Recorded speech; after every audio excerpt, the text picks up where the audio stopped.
occhi verdi, capelli nero-blu, un sorriso che fai soltanto tu, come scena in te pubblicità. E ti guarda lontano per capire se qualcuno ci viene a te pigliare, ma ogni volta non vedi che mi annisciona. Ti saluto renna ma fai finta di non vedere. Sto cercando un amore che assomiglia proprio a te.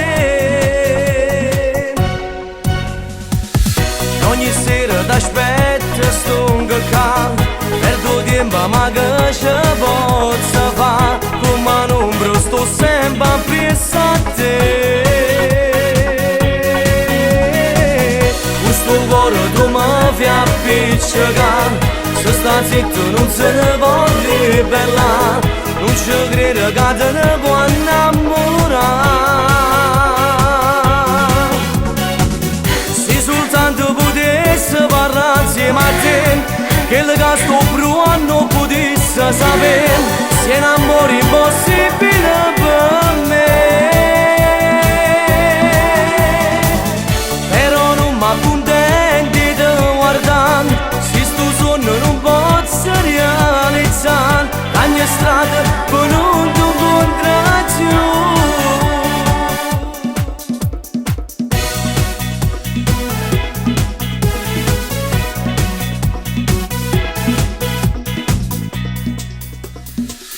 E speranza non posso più cambiare, non ti accorgi nemmeno che sto qua, sto sbagliando ogni cosa che ci fa.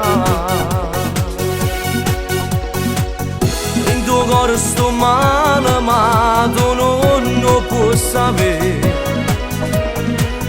È un amore impossibile ma io penso sempre a te. Ogni sera t'aspetto sto in caldo, perdo tempo ma che ci posso fare, come un'ombra sto sempre appresso a te.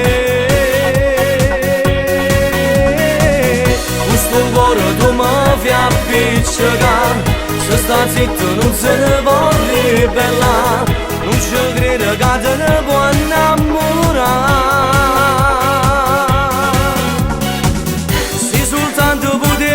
Parla insieme a te, quello che sto provando potesse sapere, se è un amore impossibile